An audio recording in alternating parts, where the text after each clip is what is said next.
మరి ఈరోజు మరి మీకున్న ఆసక్తిని బట్టి నేను ఎంతగానో ప్రతి దినము హర్షిస్తున్నాను. ఎందుకంటే ప్రతి దినము మానక మీరు దేవుని స్వరాన్ని వింటున్నారు. అది ఎంతో ధన్యత అని మనం చెప్పుకోవచ్చు. ఒక విశేషమైన సందర్భాన్ని ఈరోజు మీ అందరికీ తెలియజేయాలని నేను మరి ఆశిస్తున్నాను. ఎన్నో మరి ప్రసంగాలు, ఎన్నో అద్భుతమైన విలువైన ప్రసంగాలు దైవజనుల ద్వారా మీరు వింటూనే ఉన్నారు. ఈరోజు ఒక మరి సందర్భాన్ని మనం అందరము కూడా ఆలోచన చేయబోతున్నాము. మరి మనం చూడగలిగితే ఇంకా ఎండలు మండిపోతూనే ఉన్నాయి. ఆల్రెడీ జూన్ ఫస్ట్ వీక్ కి ఋతుపవనాలు కేరళని టచ్ అవ్వాలి. సెకండ్ వీక్ కి ఆంధ్రప్రదేశ్ ని ఋతుపవనాలు టచ్ అవ్వాలి. కానీ ఇంతవరకు కూడా ఋతుపవనాలు అనేటివి రాకపోవటం మనం చూస్తూనే ఉన్నాము. నిన్న పేపర్లో ఈ రోజు రేపు కూడా ఎండలు ఇంకా మండిపోతాయని పేపర్లో న్యూస్ మనం చూస్తూనే ఉన్నాము. కాబట్టి గత నెల రోజుల నుండి ఎవరి నోట మనం ఏ మాట విన్నా కూడా మనకు వినబడుతుంది ఏంటంటే ఎండలు మండిపోతున్నాయి అన్న మాటే ప్రతి ఒక్కరి నోట మనకు వినబడుతుంది. కాబట్టి ఈ ఎండలు మండిపోతున్నప్పుడు ప్రతి మనిషి కోరుకునేది ఏంటయ్యా అని మీరు ఆలోచిస్తే, ఎండల్లో మనుషులు కోరుకునేది ఏంటంటే చల్లగా కూలుగా ఏదైనా ఒకటి తీసుకోవాలి అని ప్రతి ఒక్కరూ కోరుకోవటం అది మనం చూస్తూనే ఉన్నాము. ఇక్కడ మనం చూడగలిగితే కాలాన్ని బట్టి మనిషి ఇష్టాలు మారుతున్నాయి. ఎండాకాలంలో చల్లగా ఉంటే బాగుంటుంది అనుకుంటాడు. వర్షాకాలంలో చలికాలంలో వేడిగా ఉంటే బాగుండు అనుకుంటాడు. అంటే సమయాన్ని బట్టి తన మనస్సును, తన కోరికలను మార్చుకుంటున్నాడు. చూడండి, ఇప్పుడు ఎండాకాలం గనక సూర్యుడు అంటే చికాకు పడతాడు. అదే శీతాకాలం అనుకోండి, వింటర్ సీజన్ అనుకోండి, ఈ ఎండ కొరకు ఎదురు చూస్తుంటాడు, ఎండను వెతుకుతుంటాడు. అదేంటండి మరి సమ్మర్లో సూర్యుడు అంటే చిరాకు, వింటర్లో కానివ్వండి, అలాగే వర్షాకాలంలో కానివ్వండి సూర్యుడు అంటే మాత్రం ఇష్టపడతారు. ఇంకా మనం ఆలోచిస్తే మరి ఈ యొక్క వర్షాన్ని కూడా మనిషి ఎప్పుడు ఇష్టపడతాడని మీరు ఆలోచన చేయగలిగితే, ఏదో ఖాళీగా ఉన్నప్పుడు, ఏదో టీ తాగుతున్నప్పుడు అప్పుడు ఏమనుకుంటాడంటే వాట్ ఎ బ్యూటిఫుల్ రెయిన్ అనుకుంటాడు. అదే మనిషి గనక కాళ్ళకు చెప్పులు లేకుండా మట్టి రోడ్డులో నడుస్తున్నప్పుడు, బురద కాళ్ళకు అంటుకుంటున్నప్పుడు అప్పుడు మళ్ళీ ఏమనుకుంటాడని మీరు ఆలోచన చేయగలిగితే అప్పుడు వర్షాన్ని తిట్టుకుంటాడు. ఏం వర్షం అంటే దరిద్రం వర్షం అని అప్పుడు తిట్టుకుంటాడు. అంటే ఒకసారి ఇష్టపడుతున్నాడు, మరొకసారి అయిష్టముగా ఉంటున్నాడు. అంటే సమయాన్ని బట్టి తన ఇష్టాలు మార్చుకుంటున్నట్లుగా మనకు అర్థమవుతుంది. ఇక మనం ఆలోచన చేయగలిగితే, ఒకవేళ త్రాగుబోతుల గురించి మనం ఆలోచిస్తే, ఎందుకండి త్రాగుతున్నారంటే ఎండకు చలి కోసం తాగుతున్నాను అంటాడు. పోనీ చలికాలం ఎందుకు తాగుతున్నావు అంటే ఈ చలికి వేడి కోసం తాగుతున్నాను అంటాడు. అంటే వాళ్ళకి ఎలాంటిదంటే ఒకళ్ళు పుట్టిన తాగుతూనే ఉంటారు, ఒకళ్ళు చచ్చిన తాగుతూనే ఉంటారు, ప్రతి దానికి తాగుతూనే ఉంటారు ఏదో ఒక వంక చెప్పి. అంటే ఈ అలవాటు లేని వారు, ఈ త్రాగుడు అలవాటు లేని వారికి ఏం కావాలి అంటే ఏదో ఐస్ క్రీములు కానివ్వండి, కూల్ వాటర్ కానివ్వండి, జ్యూసులు కావచ్చు, ఇలాంటివి కోరుకుంటారు. ఇవన్నీ నేను ఎందుకు చెబుతున్నానంటే ఈ ఎండాకాలంలో మనుషుల ఆలోచనలు మీకు చెబుతున్నాను. అంటే ఎండాకాలంలో మనిషి చల్లదనాన్ని కోరుకుంటాడు. రైట్. ఇక మనం ఆలోచిస్తే ఇప్పటి వరకు మనుషుల ఆలోచనలు మీకు చెబుతున్నాను. మరి దేవుని ఆలోచన ఏంటి? బాగా వినండి. మనుషుల ఆలోచన ఏంటి? ఎండాకాలంలో చల్లదనం కావాలి, కూల్ కావాలని కోరుకుంటున్నాడు కదా. మరి దేవుని ఆలోచన ఏంటి? దేవుని ఆలోచనలోనికి మనం వెళ్ళాలి అంటే మన బైబిల్ గ్రంథం మనం తెరవాలి. ఆ బైబిల్ గ్రంథంలో ఏమనుందో ఒక్కసారి మీరు చూడగలిగితే, సామెతల గ్రంథం 26వ అధ్యాయము, దయచేసి మొదటి వచనాన్ని మనం చదువుకుందాం. సామెతల గ్రంథం 26వ అధ్యాయము మొదటి వచనాన్ని చదువుకుందాం. ఎండాకాలమునకు మంచు గిట్టదు అన్నాడు. చూడండి, మీ బైబిల్లో ఉందో లేదో చూసుకోండి. సామెతల గ్రంథం 26 మొదటి వచనములో ఎండాకాలమునకు మంచు గిట్టదు. మనమేమంటున్నామండి, ఎండలకు కూల్ కావాలి, చల్లదనం కావాలని మనం కోరుకుంటుంటే దేవుడు ఏమంటున్నాడంటే ఎండాకాలమునకు మంచు గిట్టదు అంటున్నాడు. గిట్టదు అంటే దాని అర్థం ఏంటంటే పడదు అని దాని అర్థం. లేదని మనం ఆలోచిస్తే కొంతమందికి అండి స్ప్రే స్మెల్ అనేది కొంతమందికి పడదు, వాళ్ళకు గిట్టదు, వాళ్ళకు నచ్చదు. అంటే పడదు అంటే అది పనికిరాదు అని దాని అర్థము. కొంతమందికి టాబ్లెట్స్ పడవు, వాళ్ళు వేసుకుంటే రియాక్షన్స్ లాంటివి అవుతుంటాయి. అంటే గిట్టదు అంటే దాని అర్థం ఏంటంటే అది నీకు నష్టాన్ని కలగజేస్తుంది అని దాని అర్థము. ఇప్పుడు దేవుడు ఏమంటున్నాడంటే ఎండాకాలమునకు మంచు గిట్టదు అంటున్నాడు. అంటే మరి సమ్మర్లో మనం కూల్ కావాలనే కదండి మనం ఫ్రిడ్జ్లు కొనుక్కుంటున్నాము, కూలర్లు వాడుతున్నాము, ఏసీలు కొనుక్కుంటున్నాము కదా. మరి దేవుడేమో పడదంటున్నాడేంటి? అదేంటి ప్రభువా అంత మాట అనేసావు అని ఒకవేళ దేవుణ్ణి మనం అడిగితే ఇంకా ఆయన కింద చెబుతున్నాడు, తర్వాత చెబుతున్నాడు చూడండి, కంటిన్యూషన్ చూడండి. ఎండాకాలమునకు మంచు గిట్టదు, కోతకాలమునకు వర్షము గిట్టదు. కోతకాలమునకు వర్షము గిట్టదు. కాబట్టి మీరు ఆలోచన చేయగలిగితే ఏ పంట పండాలన్నా వర్షం అనేది చాలా అవసరం. వర్షం అనేది పంటకు చాలా అవసరం. ఎప్పుడు అవసరం మనం ఆలోచిస్తే గింజలు నాటినప్పటి నుండి ఆ పంట ఆ చేతికి వచ్చేంత వరకు కూడా ఈ యొక్క వర్షం అనేది చాలా అవసరం. పంటకి చాలా అవసరం. నిజమే, పంట అనేది నీటిలోనే పెరుగుతుంది. అయినా అది ఎంతవరకు అవసరమని మీరు ఆలోచిస్తే కోతకాలం వరకే నీరు అవసరము. కోత కోసే సమయానికి వర్షం కురిస్తే పంటంతా కూడా పాడైపోతుంది, మనందరికీ తెలుసు. అంటే పంటను పెంచేది వర్షమే, పంటను నాశనం చేసేది కూడా వర్షమే. అందుకే ఏ వర్షం మంచిది కాదు అని మీరు ఆలోచన చేయగలిగితే కోత కాలానికి కురిసే వర్షం ఏదైతే ఉన్నదో అది మంచిది కాదు. ఇంకా మనం చూడగలిగితే మంచు, చలి కూడా మంచిదే, కానీ దేనికి మంచిది కాదు? ఎండాకాలానికి చల్లదనం, మంచు అది మంచిది కాదు అని దేవుడు అంటున్నాడు. మరి మీరు చూడగలిగితే అంటే వేసవి కాలంలో త్రాగకూడదా? ఆ వేసవి కాలంలో ఈ చల్లనిది మనం త్రాగకూడదు, వేసవి కాలంలో ఈ చల్లదనాన్ని మనం అనుభవించకూడదా అని మీరు ఆలోచన చేయగలిగితే దేవుడు ఏమంటున్నాడని మనం కరెక్ట్ గా అర్థం చేసుకోగలిగితే అది మంచు, ఎండాకాలమునకు మంచు గిట్టదు అంటున్నాడు. అంతే, గిట్టదు, అది నీకు మంచిది కాదు అని దేవుడు మాట్లాడుతున్నాడు. అదేంటండి, ప్రపంచం అంతా ఒకలా ఉంటే ఈయనేంటి మరొకలాగా చెబుతున్నాడని మీరు అనుకోవచ్చు. ఇది నా మాట కాదండి, ఇది దేవుడు చెబుతున్న మాట. అందుకే ఎండాకాలంలో ఈ చల్లదనం అనేది మంచిది కాదు అన్నాడు. ఇంకా నయ్యం, గిట్టదు అన్నాడు. బాగా అర్థం చేసుకోండి, గిట్టదు అన్నాడు కానీ వాడొద్దు అనలేదు. అది గుర్తుపెట్టుకోండి. మళ్ళీ గిట్టదు అన్నాడు. గిట్టదు అంటే అర్థం ఏంటంటే అది నీకు హాని చేస్తుంది, వద్దు అన్నాడు. ఒకవేళ ఖచ్చితంగా దేవుడు వాడొద్దు అంటే మనం ఏం చేస్తాం చెప్పండి? ఒకవేళ వాడొద్దు అన్న తర్వాత మనం ఏం చేయాలని మీరు ఆలోచిస్తే, ఒకవేళ నీకు ఇష్టమైతే వాడుకో, లేకపోతే వదిలేసే. వాడొద్దు అని ఒకవేళ దేవుడు ఆజ్ఞాపించిన తర్వాత ఒకవేళ నువ్వు వాడితే అది పాపం అవుతుంది. కాబట్టి మీరు ఆలోచిస్తే మరి ఈ కూలర్లు, ఈ ఏసీలు ఇవి వద్దా అని, ఇవి ఎందుకు వద్దు ప్రభు అని ఒకవేళ దేవుణ్ణి మీరు అడగగలిగితే, ఈ ఎందుకు వాడొద్దు ప్రభు అని ఒకవేళ దేవుని మీరు అడగగలిగితే, వేసవి కాలం కానివ్వండి, ఈ శీతాకాలం కానివ్వండి, ఈ రైనీ సీజన్ కానివ్వండి, ఇవి మనిషికి చాలా మంచిది.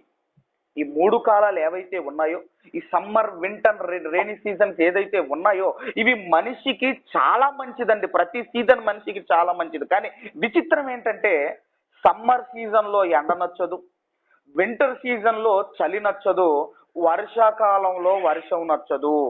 కానీ దేవుడు ఏమంటున్నాడంటే, నేను చెక్ చేశాను, ఈ సీజన్స్ ఏవైతే ఉన్నాయో, ఈ యొక్క కాలాలు ఏవైతే ఉన్నాయో నేను చెక్ చేసి చెబుతున్నాను, ఇవి మీకు చాలా మంచిది, ఇవి మీకు చాలా మంచిది అంటున్నాడు. కాబట్టి మరి మనం చూడగలిగితే మరి దేవుడు ఏంటండి మరి అలాగంటున్నాడు? ఏమంటున్నాడు? ఎండాకాలమునకు మంచు గిట్టదు అని దేవుడు ఎందుకు అంటున్నాడు? ఇంతకీ ఎండ వలన నీకు జరిగే మేలేంటి? అది మనకు తెలియాలి. మరి గిట్టదు అన్నాడు కదా దేవుడు, గిట్టదు అన్నాడు కదా, అది నీకు మంచిది కాదు, నీకు హాని చేస్తుంది అన్నాడు కదా. మరి ఎండాకాలం వలన మాకు జరిగే మేలేంటి ప్రభువా? దేవా, మాకు జరిగే మేలేంటని ఒకవేళ మరలా మీరు దేవుణ్ణి అడగగలిగితే, మరలా మీరు బైబిల్ని అడగగలిగితే, మరలా చెబుతున్నాడు చూడండి. ఆ యోబు గ్రంథము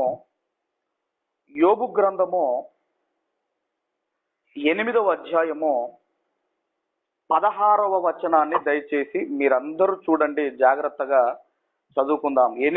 యోబు గ్రంథము 8వ అధ్యాయము 16వ వచనము. ఈ యొక్క ఎండ వలన నీకు జరిగే మేలేంటో ఒక రీజన్ చెబుతున్నాడు దేవుడు. నీకు ఒక రీజన్ చెబుతున్నాడు. ఏంటని మీరు ఆలోచిస్తే, ఎండకు అతడు పచ్చి బట్టి బలియును అన్నాడు చూడండి.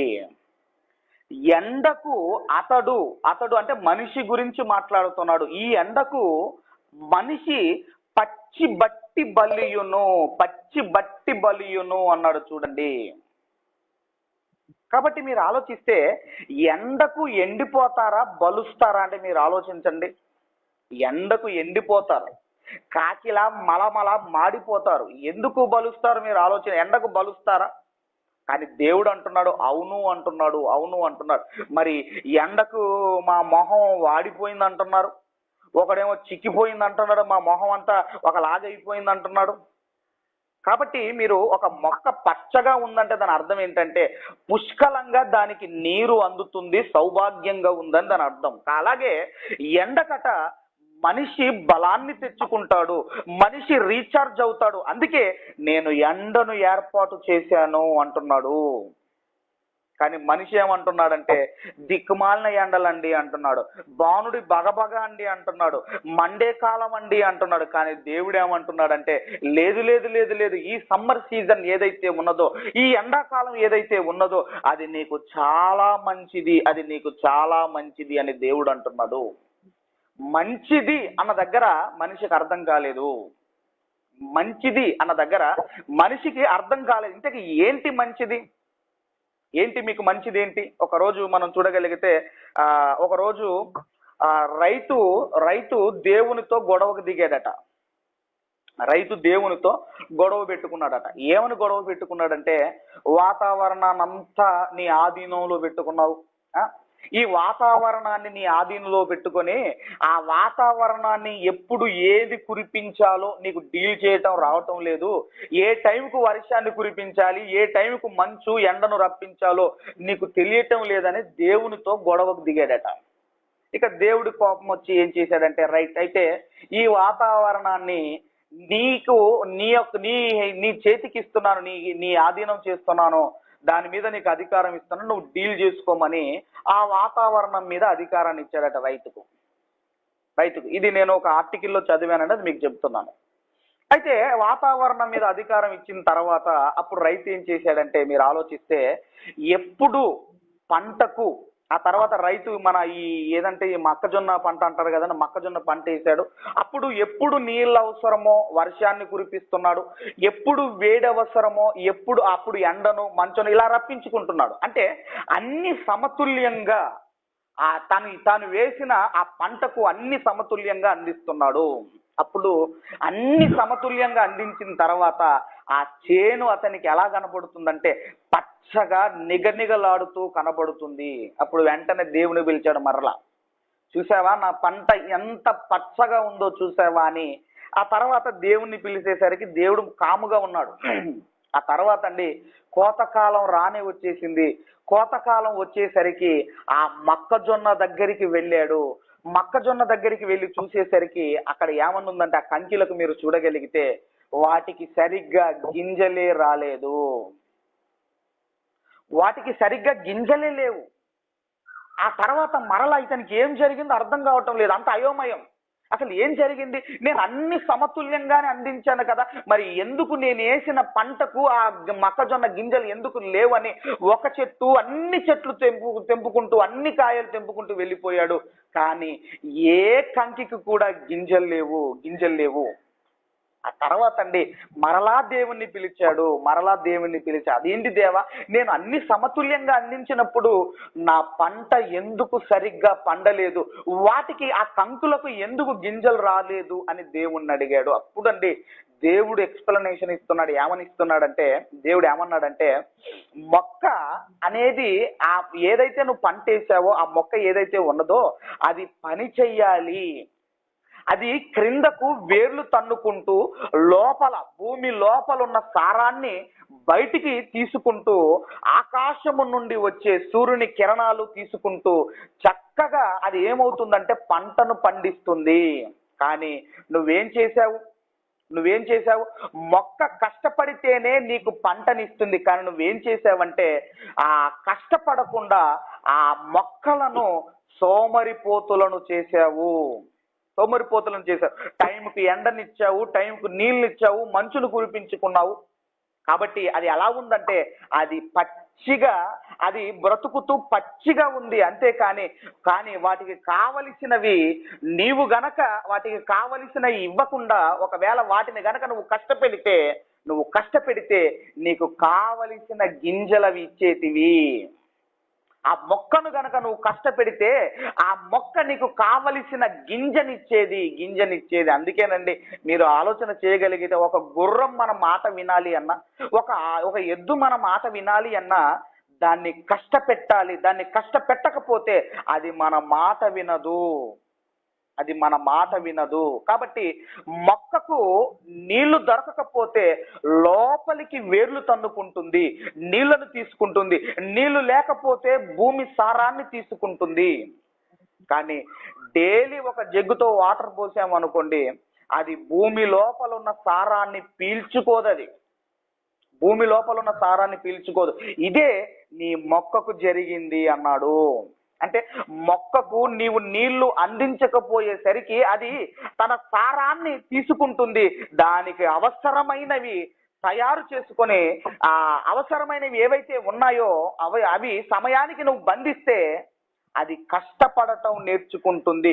మొక్క బలముగా తయారయ్యి నీకు కావలసిన ఆహారాన్ని ఇస్తుంది అని దేవుడు ఎక్స్ప్లెనేషన్ ఇచ్చాడు. కాబట్టి మనం ఆలోచిస్తే అన్ని సమతుల్యంగా అందించేసరికి ఏమైపోయిందంటే మొక్క సోమరి అయిపోయి ఆ కావలసిన ఆహారాన్ని రైతుకి ఇవ్వలేదు. ఇంకొంతమంది మనం చూడగలిగితేనండి, కొంతమంది ఇంటి దగ్గర కొన్ని గార్డెన్స్ పెట్టుకుంటారు.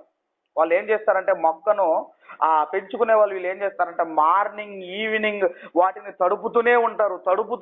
అవి ఎలాగుంటాయి అంటే పచ్చిగా ఉంటాయి, కానీ బలంగా మాత్రం ఉండవు. ఎందుకంటే వాటికి కావలసిన అన్ని ఇస్తున్నారు. అలాగే ఒకవేళ మీరు చూడగలిగితే అడవిలో చెట్లు చూడండి ఎంత బలంగా ఉంటాయి. చూడండి అడవిలో చెట్లు ఎందుకంటే అంత బలంగా ఉంటాయని మీరు వాటికి ఎవరు నీళ్లు పోస్తున్నారు అంటే అడవిలో ఉన్న చెట్లు కష్టపడటం నేర్చుకుంటాయి. అక్కడ దాకా ఎందుకండి, మనం తినే తిండి గురించి కూడా మీరు ఆలోచిస్తే మనిషికి ఈ ఫారం కోడి అంటే ఈ బాయిలర్ కోడి అనేది బలమా, లేదంటే ఈ నాటు కోడి అనేది బలమా? మీరు ఆలోచించండి, ఏది బలం అండి? నాటుకోడే మనిషికి మంచిది. ఎందుకంటే ఈ నాటుకోడి అనేది అది కష్టపడి ఆహారాన్ని సేకరించి తన కడుపును నింపుకుంటుంది. కానీ ఇప్పుడు ఈ కోళ్ళ ఫారంలో ఉన్న ఈ కోళ్ళని ఎలా పెంచుతారో మీ అందరికీ తెలుసు. ఒకే దగ్గరుండి అవి తింటూనే ఉంటాయి. మళ్ళీ నైట్ అవి నిద్రపోకుండా అవి ఏం చేస్తారంటే పెద్ద లైట్లు పెడతారు. లైట్లు ఉండేసరికి ఈ కోళ్ళు ఏమనుకుంటాయంటే ఇంకా చీకటి పడలేదేమో అని ఇంకా తింటూనే ఉంటాయి. అలా బలం పెరుగుతాయి, అలా బరువు పెరుగుతాయి. ఆ తర్వాత అలాంటిది మనం తినేసరికి మనకు లేనిపోని రోగాలు, లేనిపోని సైడ్ ఎఫెక్ట్స్ మనందరికీ.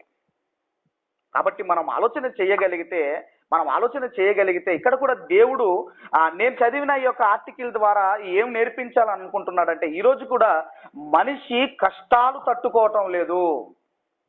సుఖపడుతున్నాడు గనకనే, సుఖాలకు అలవాటు పడ్డాడు, లగ్జరీకి అలవాటు పడ్డాడు గనకనే చిన్న కష్టం రాగానే ఈరోజు ఆత్మహత్య చేసుకుంటున్నారు. మార్కులు తక్కువ వచ్చాయని ఆత్మహత్య చేసుకుంటున్నారు. ఈరోజు ఎందుకు ఇలాగా ప్రతి దానికి, ప్రతి చిన్న సమస్యకు ఎందుకు తమ జీవితాలను అంతమొందించుకుంటున్నారంటే, ఎందుకంటే ఇదిగో సుఖపడటం నేర్చుకుంటున్నారు. అందుకే దేవుడు ఏమంటున్నాడంటే, కష్టపడితేనే బలముగా ఒక మొక్క ఎలాగైతే మారగలదో, కష్టపడితేనే ఒక మొక్క ఎలాగైతే గింజను ఇవ్వగలదో, అలాగే పిల్లలకు కూడా చిన్ననాటి నుండి కష్టాన్ని నేర్పించండి, వారి జీవితంలో సక్సెస్ అవుతారు అన్న ఉద్దేశంతో ఈ ఆర్టికల్ని రాశారు. కాబట్టి మనం ఆలోచిస్తే ఇక్కడ దేవుడు ఏమంటున్నాడంటే, యోబు గ్రంథం 8వ అధ్యాయం 16వ వచనంలో ఏమంటున్నాడంటే, ఎండకు అతడు పచ్చిబట్టి బలియును అంటున్నాడు. అలాగే ఎండ ఆ కష్టాన్ని కలగజేస్తే మనిషట పచ్చిబట్టి బలియును అన్నాడు. అందుకేనండి, కష్టం ఎప్పుడు కూడా మనిషిని బలోపేతం చేస్తుంది. వేసవి కాలంలో మనిషి ఎముకలు బలపడతాయి, చాలా బలపడతాయి. అందుకే మార్నింగ్ ఎండలో తిరగాలి అంటారు. ఎందుకు?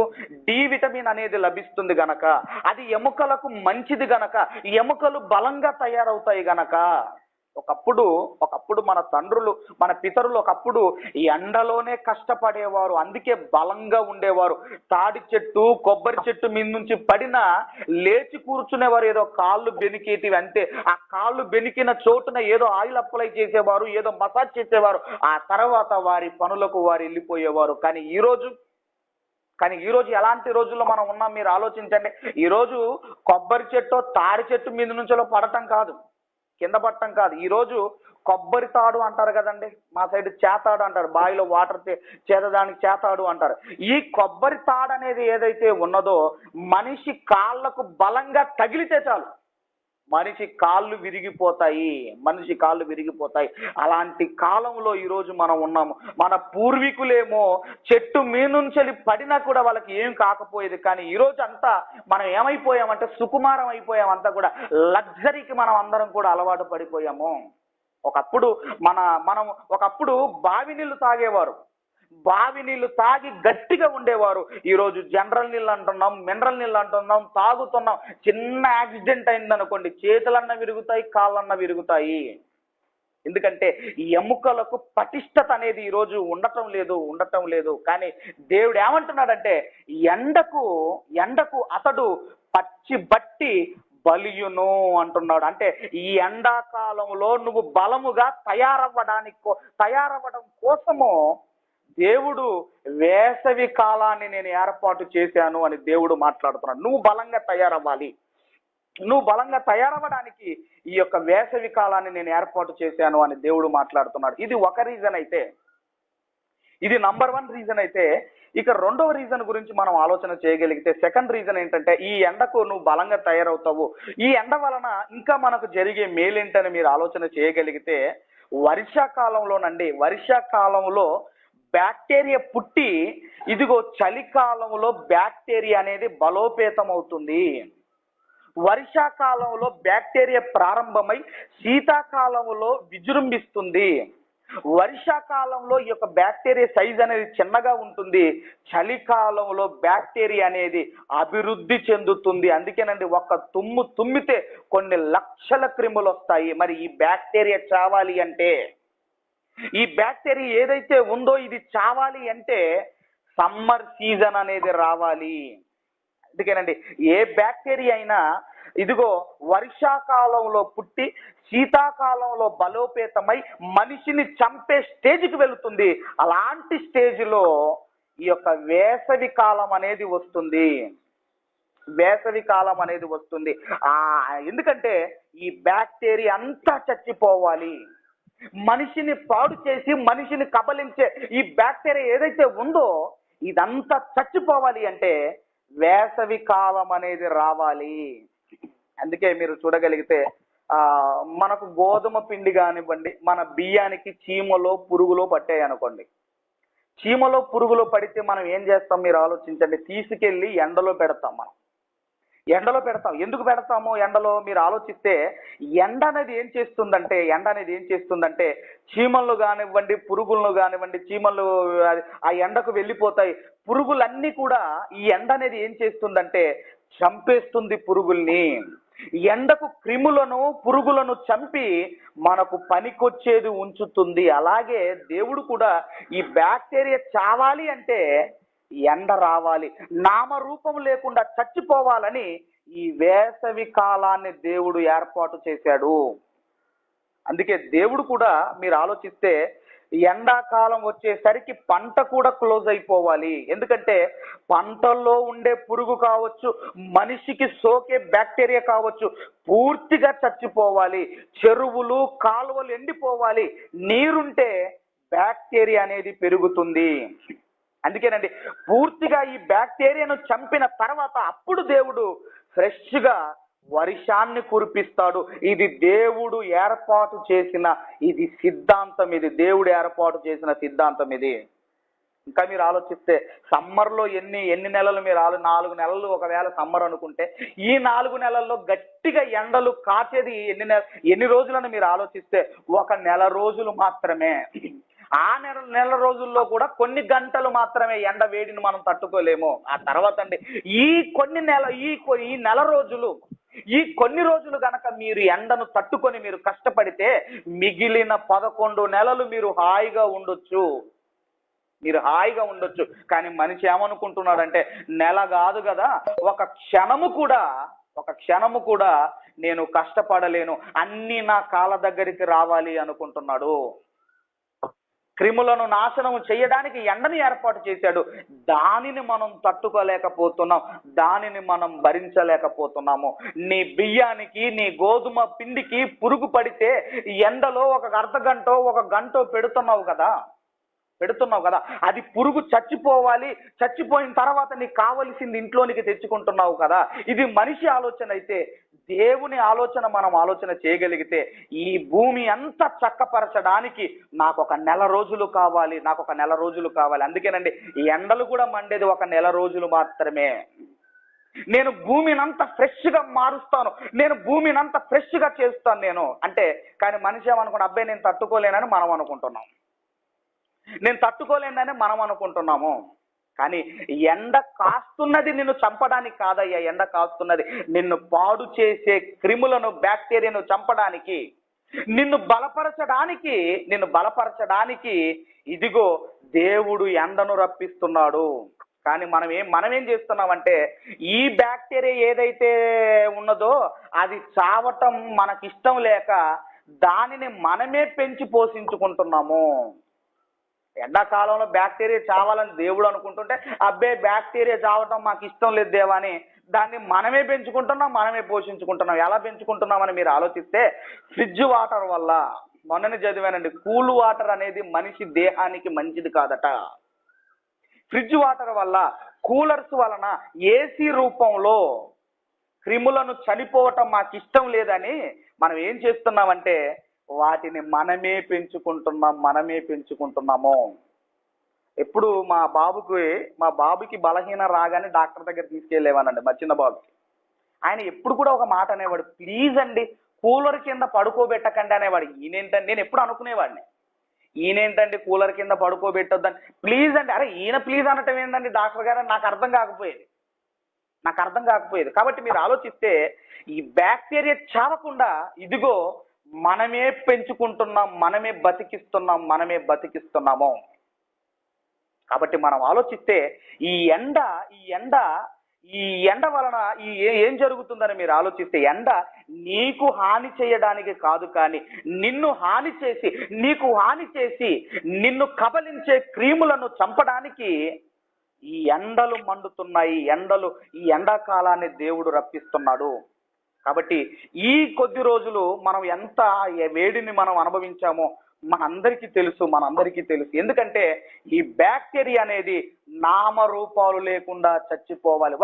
ఒకటి ఫస్ట్ రీజన్ ఏంటంటే నిన్ను బలపరచాలి, నువ్వు బలం పొందుకోవాలి, నువ్వు దృఢంగా మారాలి. నంబర్ సెకండ్ రీజన్ ఏంటంటే నిన్ను హాని చేసే, నిన్ను కబలించే, నీకు అనారోగ్యాన్ని కలగజేసే బ్యాక్టీరియా, ఈ క్రిములు ఏవైతే ఉన్నాయో అవి చావాలి. అందుకే ఎండాకాలాన్ని దేవుడు రప్పిస్తున్నాడు. మరి దీనివల్ల, ఈ యొక్క ఎండల వల్ల మనం ఏం నేర్చుకోవాలి? ఈ ఎండల వల్ల మనం ఏం నేర్చుకోవాలి? ఈ ఎండాకాలాన్ని చూసి మనిషి ఏదైనా నేర్చుకోవాలా? మీరు ఆలోచిస్తే ప్రకృతిలో ఏదైనా అండి, అది ఏం చేస్తుందంటే మనకు బోధ చేస్తుంది. ప్రతిది చూసి మనం బోధ నేర్చుకోవాలి ప్రకృతిలో. ఇంతకీ దీనివల్ల మనం నేర్చుకోవలసింది ఏంటి ఎండాకాలం వల్ల అని ఒక్కొక్క ఇక సందర్భాన్ని మనం చూడగలిగితే, మార్క్స్ వార్త,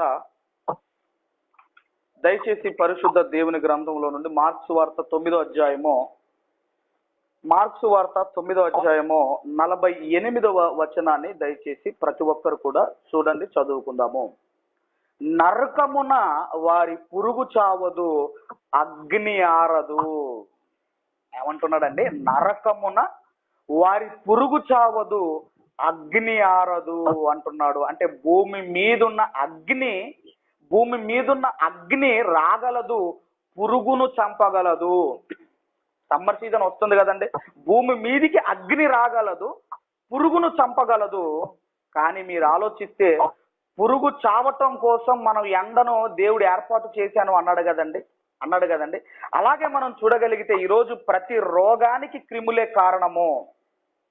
బ్యాక్టీరియా భూమి మీద, మీరు ఆలోచిస్తే భూమి మీద ఇక్కడ వాటిని ఈ యొక్క ఎండ చేత చంపవచ్చు, కానీ నరకములో అగ్ని ఉంటుంది, అక్కడ కూడా పురుగు చావదు అంటున్నాడు. పురుగు చావదు అంటున్నాడంటే అక్కడ పుష్కలంగా జబ్బులు ఉంటాయన్నమాట నరకంలో. ఎక్కడ?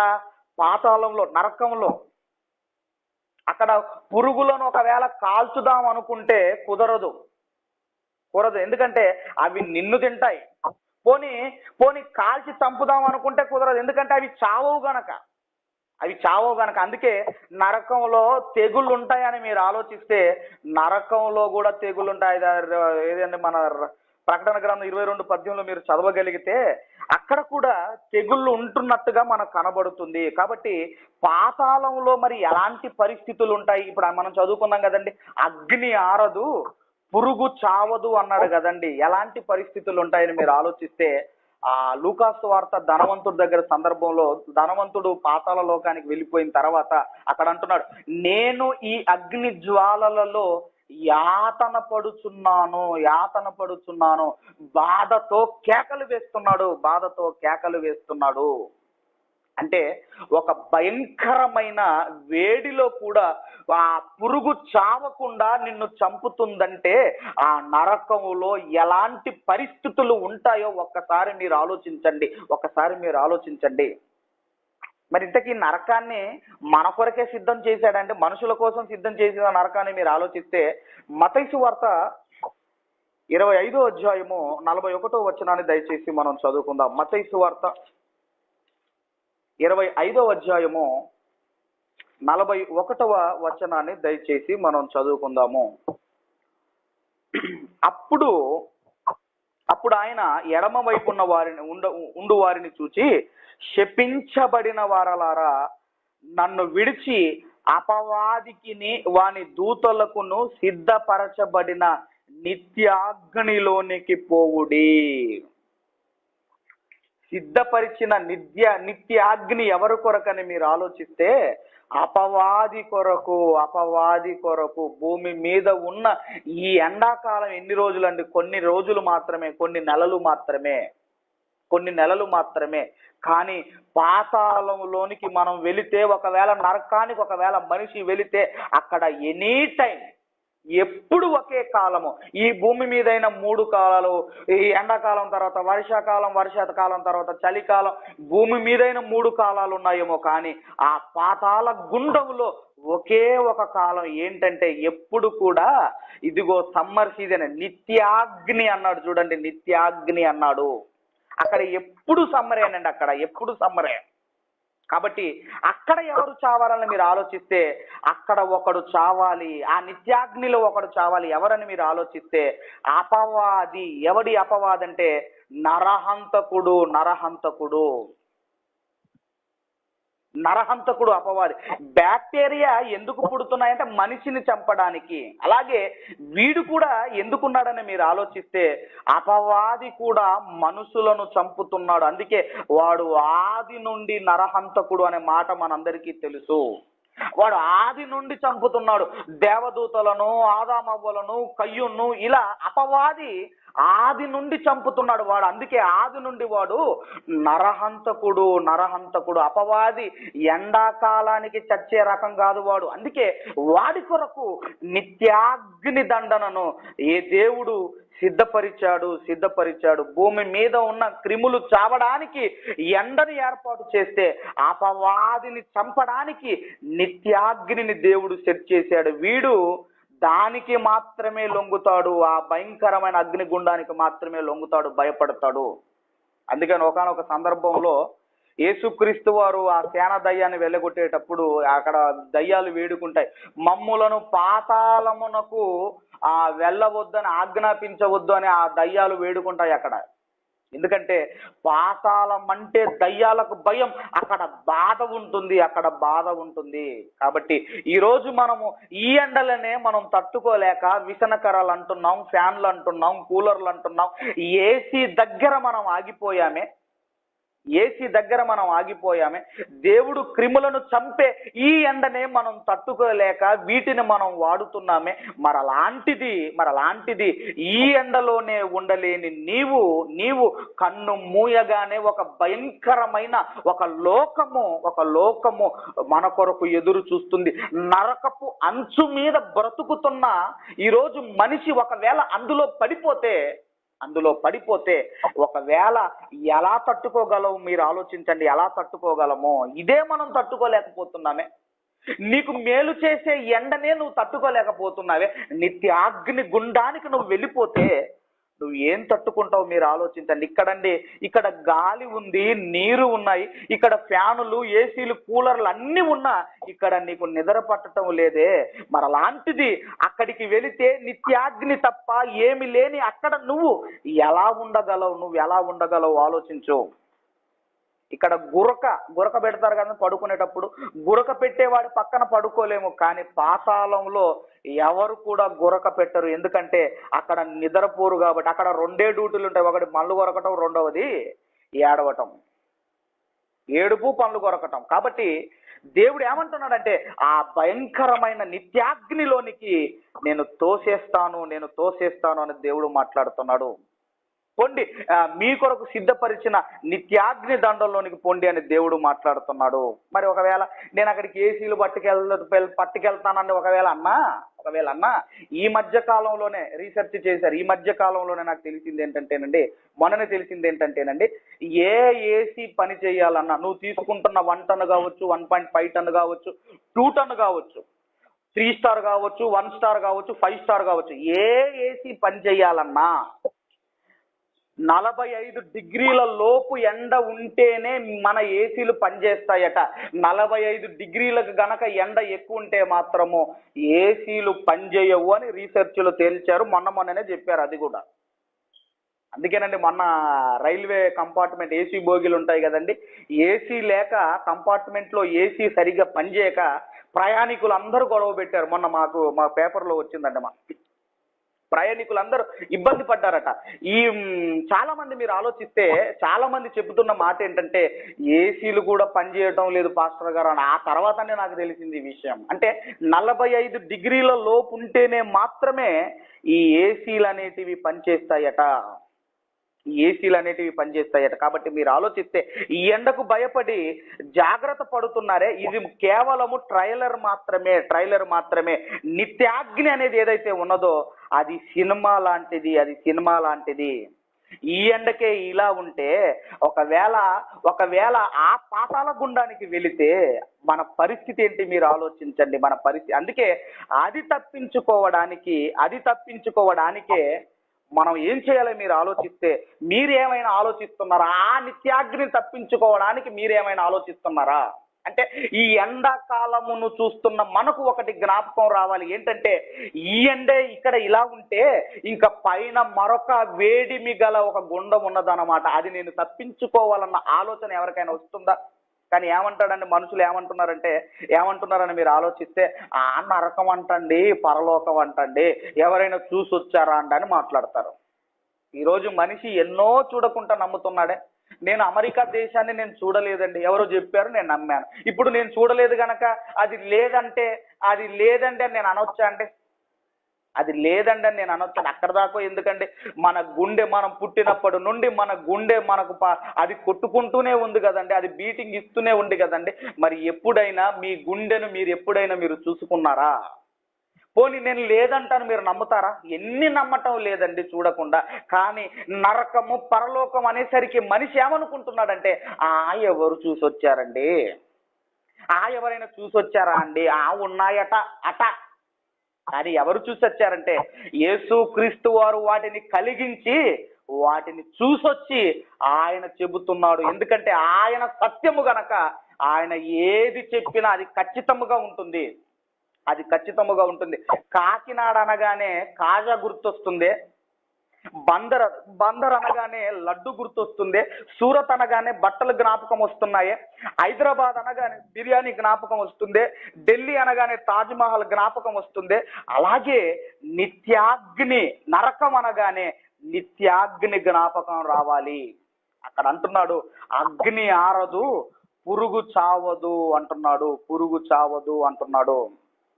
నరకంలో ఉన్నట్లు అగ్ని ఎక్కడ ఉండదండి. ఈ ఎండకు భయపడి ఏసీలోనికి వెళుతున్నాం, కానీ నిత్యాగ్నికి భయపడి యేసు దగ్గరికి వస్తున్నారా? మీరు ఆలోచించండి. ఎండకు భయపడి ఏసీలోనికి వెళుతున్నాము, కానీ నిత్యాగ్నికి దడిసి యేసు దగ్గరికి వచ్చి తీరాలి. ఈరోజు మీరు చూడగలిగితే మార్కెట్లోనండి, ఎలక్ట్రానిక్ షాపులోనండి ఎక్కువగా ఏసీలు కొంటున్నారు, కూలర్స్ కొంటున్నారు, ఫ్రిడ్జ్లు కొంటున్నారు. కిటకిటలాడిపోతున్నాయి. ఒక ఫ్రిడ్జ్ను చూశాను నేను. ఎలా ఉందంటే ఇద్దరిని సమాధి చేయొచ్చు అంత ఉంది ఫ్రిడ్జ్. అంత ఉందండి, ఇద్దరిని సమాధి చేసే అంత ఫ్రిడ్జ్, అంత పెద్దగా ఉండండి. అంటే ఈ ఎండకు ఇంత భయపడితే నిత్యాగ్ని ఉంది, దానికి ఇంకెంత భయపడాలి మీరు ఆలోచించండి. అందుకే మీరు ఆలోచిస్తే ఈ ఎండను చూసి మనం ఏం నేర్చుకోవాలి అంటే, పైన ఇంకా క్రింద ఇంకొక అగ్ని ఉంది, ఆ అగ్నిని నేను తప్పించుకోవాలి అనే ఆలోచనలు మనకు రావాలి. మరొక మాట త్వరగా మనం చూసుకొని మనం ముగించుకుందాము. సామెతల గ్రంథం 15వ అధ్యాయము త్వరగా చూసుకొని ముగించుకుందాం. సామెతల గ్రంథం 15వ అధ్యాయము 24వ వచనాన్ని దయచేసి మనం చదువుకుందాము. క్రిందనున్న పాతాళమును తప్పించుకొనవలనని బుద్ధిమంతుడు పరమునకు పోవు జీవ మార్గమున నడుచుకొనును. అంటే క్రింద ఒక పాతాళం ఉందని దానిని ఎవరు తప్పించుకుంటారంటే బుద్ధిమంతులు, జ్ఞానవంతులు. పూర్వం ఉన్నవారేనండి బుద్ధిమంతులు, జ్ఞానవంతులు. పూర్వం ఉన్న టెక్నాలజీ గురించి మీరు ఆలోచిస్తే, ఒక యోసేపు గారు ఒక పిరమిడ్స్ కట్టడం కానివ్వండి, మా దగ్గర కాకతీయులు కట్టిన ఆ రాళ్లతో ఆ పేర్చిన ఆ యొక్క గోడలు మీరు ఆలోచిస్తే ఆశ్చర్యపోవాలి. అప్పుడు ఉన్నవారేనండి జ్ఞానులు. మొన్న కొన్ని నెలల క్రితం అండి, మా దగ్గర కొన్ని సంవత్సరాల క్రితమో ఈ 1000 పిల్లర్ టెంపుల్ అని మా దగ్గర ఉంది. దాని పిల్లర్స్ తీసేశారు వీళ్ళు. కొన్ని పిల్లర్స్ తీసేసిన తర్వాత వీళ్ళు ఏం చేశారంటే, మరలా పిల్లర్స్ తయారు చేసి అక్కడ దాన్ని మరలా సేమ్ ప్లేస్ లో పెడదామంటే అది సెట్ కావటం లేదు. వాటి ప్లాన్ తెలియటం లేదు. అందుకే మీరు ఆలోచిస్తే పూర్వకాలం ఉన్నవారే బుద్ధిమంతులు, జ్ఞానవంతులు. వాళ్ళు అండి, ఈ బుద్ధిమంతులు ఎండను చూసి భయపడలేదు, అసలు ఎండ మీద వారికి ఆలోచనే లేదు.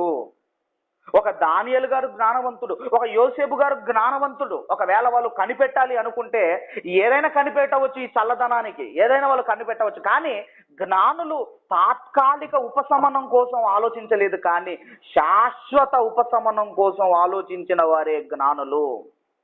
అందుకేనండి వారు ఎండను చూసి భయపడలేదు, కానీ నరకాన్ని చూసి భయపడ్డారు. ఎండను ఎలా తప్పించుకోవాలో ఆలోచించలేదు, కానీ నరకాన్ని ఎలా తప్పించుకోవాలో ఆలోచించారు. ఈరోజు ఎండను తప్పించుకోవాలని ఫ్యాన్లు అంటున్నాం, కూలర్లు అంటున్నాం, ఏసీని కనిపెట్టాం. కానీ నిత్యాగ్ని దండనను తప్పించుకోవడానికి యేసును కనిపెట్టాలి, యేసు క్రీస్తు వారిని కనిపెట్టాలి. కానీ ఆయనను కనిపెట్టలేకపోతున్నారు. అందుకేనంటండి, బుద్ధిమంతుడు క్రిందనున్న పాతాళము తప్పించుకొనవలనని బుద్ధిమంతుడు పరమునకు పోవు జీవ మార్గమున నడుచుకొనును. బుద్ధిమంతుడు అంటే కొంతమంది అంటారు, మా కూతురు బుద్ధిమంతురాలండి, మా అబ్బాయి బుద్ధిమంతుడండి అంటారు. ఇంటి దగ్గర తలదించితే కాలేజీలో తలెత్తుతుంది, కాలేజీలో తలదించితే మళ్ళీ ఇంటి దగ్గర తలెత్తుతుంది అంటారు. అవును, మరి సెల్లు చేతిలో పెద్ద చాట లాంటి ఫోను, అందులో జియో సిమ్ము, అందులో ఇంటర్నెట్ ఉన్న తర్వాత తలదించకపోతే తలెత్తుతారా? మీరు ఆలోచించండి. బుద్ధిమంతుడు అంటే అర్థం ఎవరంటే, బుద్ధిమంతుడు అంటే పాతాళమును తప్పించుకునేవారు మాత్రమే బుద్ధిమంతులు. అందుకేనండి, ఎండలు తప్పించుకోవడానికి ఎన్నో కనిపెడుతున్నారు చల్లదనం ఇవ్వడానికి. కానీ నిత్యాగ్నిని తప్పించుకోవడానికి ప్రతి మనిషి యేసుక్రీస్తు వారిని కనిపెట్టాలి. చివరిగా అదే సామెతల గ్రంథం 8వ అధ్యాయము 35వ వచనము 36వ వచనాన్ని మనం చదువుకుందాము. నన్ను కనుగొను వాడు జీవమును కనుగొనును, యెహోవా కటాక్షము వానికి కలుగును. నన్ను కనుగొనని వాడు తనకే హాని చేసుకొనును.